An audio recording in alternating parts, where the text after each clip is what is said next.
Hello dear student, मेरा नाम उमेश कुमार मंगल और आज हम आपके लिए लेके आए हैं नीट 2020 में आए हुए क्वेश्चन पेपर के क्वेश्चंस हम आपको यहाँ पे सॉल्व करवाएंगे। और आज जो क्वेश्चन हम लेके आए हैं वो क्वेश्चन है आपका नीट 2020 में उन बच्चों के लिए था जो बच्चे कोरोना से संक्रमित हो गए थे और उनका पेपर बाद में सेकंड फेज में हुआ था। तो सेकंड फेज में जो पेपर आया था उस पेपर में से इस क्वेश्चन को हमने निकाला है और इस क्वेश्चन का आज हम सॉल्यूशन बनाएंगे। ये क्वेश्चन है आपके क्लास 12th के इलेक्ट्रोकेमिस्ट्री चैप्टर में से, वहाँ से इस क्वेश्चन को लिया गया। तो आइए इस क्वेश्चन को सॉल्व करते हैं। सॉल्व करने से पहले एक बार आप इस क्वेश्चन को रीड कर लीजिए, फिर हम इसका सॉल्यूशन देखते हैं।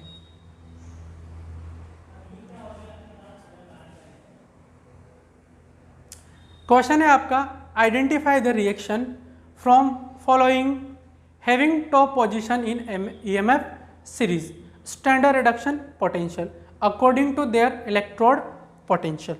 इस क्वेश्चन में आपसे क्या पूछा गया है? इस क्वेश्चन में आपसे पूछा गया है कि EMF सीरीज के अंदर इलेक्ट्रोमोटिव फोर्स बोलते हैं EMF को, तो EMF सीरीज के अंदर यह स्टैंडर्ड रिडक्शन पोटेंशियल, शॉर्ट में बोलते हैं इसको SRP,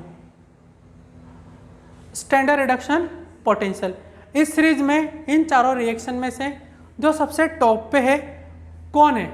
इन चारों ऑप्शन में से सबसे टॉप पे कौन सा ऑप्शन आएगा, कौन सा ऑप्शन सही होगा, कौन सा गलत होगा, ये आपको बताना है। ठीक है, तो सबसे पहले आपके दिमाग में SRP के बारे में आना चाहिए। इलेक्ट्रोकेमिस्ट्री वाले चैप्टर में आपको एक बड़ी सी टेबल दे रखी है, उस टेबल के अंदर बहुत सारे एलिमेंट्स को बढ़ती हुई इंक्रीजिंग SRP के ऑर्डर में अरेंज कर रखा है। SRP का मतलब होता है स्टैंडर्ड रिडक्शन पोटेंशियल। अब यहाँ पर रिडक्शन की बात की जा रही है। SRP का मतलब यहाँ पर देखो रिडक्शन लिखा हुआ है, तो रिडक्शन कहाँ पे होता है? जहाँ पर इलेक्ट्रॉन गेन किया जाता है। अब चारों ही ऑप्शन देखेंगे तो इन चारों ही ऑप्शन में आपको रिडक्शन दिखाई देगा। यहाँ पर पोटेशियम आयन का भी रिडक्शन हो रहा है और पोटेशियम में चेंज हो रहा है। यहाँ पर Mg का भी रिडक्शन हो रहा है, आयरन +2 का भी रिडक्शन हो रहा है और गोल्ड +3 का भी रिडक्शन हो रहा है। इसको चेक करने के दो तरीके हैं, या तो आप पूरी की पूरी सीरीज को ऑर्डर वाइज याद कर लीजिए जिससे आपको पता चल जाएगा, और दूसरा तरीका है अगर आपको इन सब की वैल्यूज़ पता है तो आप देखते हैं डायरेक्ट इस क्वेश्चन का आंसर निकाल सकते हैं। जैसे मैं आपको बताना चाहूँ कि कैल्शियम के जो रिडक्शन पोटेंशियल की वैल्यू है या SRP की वैल्यू वो -2.93 है। इसी तरीके से Mg+2 या Mg के SRP की जो वैल्यू है वो है -2.37। इसी तरीके से आयरन के SRP की वैल्यू -0.44 और गोल्ड के SRP की वैल्यू +1.50। तो यहाँ से आपको वैल्यूज़ को देखते आपको डायरेक्ट ही पता चल रहा है कि जिसकी वैल्यू पॉजिटिव है, क्योंकि आपको SRP की जो सीरीज दे रखी है बुक के अंदर वो इंक्रीजिंग ऑर्डर में दे रखी। ऊपर से जब आप नीचे की तरफ जाएंगे तो वैल्यूज़ आपको इंक्रीजिंग ऑर्डर में मिलेगी।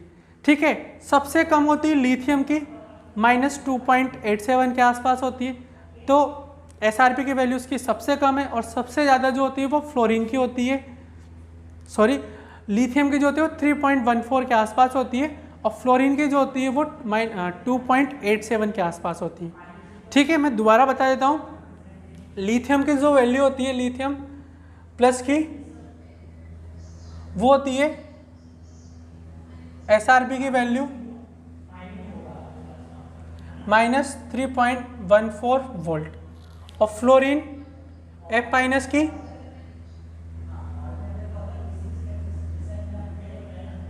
ठीक है, इसकी SRP की वैल्यू होती है +2.87। तो SRP की सीरीज में सबसे ज़्यादा जो वैल्यू होती है वो फ्लोरीन की होती है और सबसे कम जो वैल्यू होती है वो लिथियम की होती है। तो आप यहाँ पे देखेंगे कि किसकी SRP की वैल्यू सबसे ज़्यादा है, तो आप पाएंगे कि यहाँ पर SRP की सबसे ज़्यादा वैल्यू 1.50 किसकी है? गोल्ड की। तो इस क्वेश्चन के अकॉर्डिंग आपका जो टॉप पोजीशन पे होगा वो कौन हो जाएगा? गोल्ड। ये आपका क्या हो जाएगा? इस क्वेश्चन का आंसर हो जाएगा। अब देखो बेटा, ऐसा नहीं है कि यहाँ से केवल ये क्वेश्चन आया, इस इलेक्ट्रोकेमिकल सीरीज में से SRP की सीरीज में से आपको हर बार नीट में कम से कम एक क्वेश्चन जरूर देखने को मिलेगा। 101% गारंटी है कि यहाँ से लगभग एक क्वेश्चन हर बार आता है एग्जाम में। इसलिए मैं कहूँगा कि आप इस पूरी सीरीज को अगर याद कर पाएँ तो बहुत ही अच्छी बात है। मैं आपको इस SRP की सीरीज़ का मैं आपको लेक्चर प्रोवाइड करवा दूंगा। मैं आपको पूरे के पूरे टॉपिक को एक्सप्लेन कर दूंगा, आपको इसको याद करने का तरीका भी बता दूंगा कि कैसे आप इसको याद कर सकते हैं। लेकिन उसके लिए आपको हमारे चैनल पे बने रहना होगा और हमारे आने वाले अपकमिंग चैनल के लिए हमारे चैनल को लाइक कीजिए, सब्सक्राइब कीजिए, ताकि नई नई अपडेट्स और नए नए लेक्चर्स के बारे में आपको पता चलता रहे। मैं आपको गारंटी देता हूँ हमारा जो चैनल है वो आपके लिए बिल्कुल हेल्पफुल होगा। आपको बहुत सारे ऐसे कॉन्सेप्ट होंगे जो सीखने को मिलेंगे, जो आपके एग्ज़ाम में हेल्प कर सकते हैं, आपके आने वाले एग्ज़ाम में आपकी मदद कर सकते हैं। और आपको केमिस्ट्री में जो आपके कम नंबर आते थे उन नंबर्स को आप और इंक्रीज कर सकते हैं। ठीक है, तो इस क्वेश्चन का आंसर मात्र इतना सा है। अगर आपको वैल्यूज़ दे रखी होती तो ये क्वेश्चन आपके लिए बहुत आसान हो जाता है, लेकिन अगर वैल्यूज़ नहीं दे रखी है फिर आपको उस टेबल को याद करना पड़ेगा, उसी की हेल्प से आप इस क्वेश्चन को ईजिली सॉल्व कर पाएंगे। ठीक है, तो आप चाहे इस क्वेश्चन को नोट कर लीजिए। तब तक के लिए थैंक यू सो मच। मिलते हैं अगले क्वेश्चन के साथ।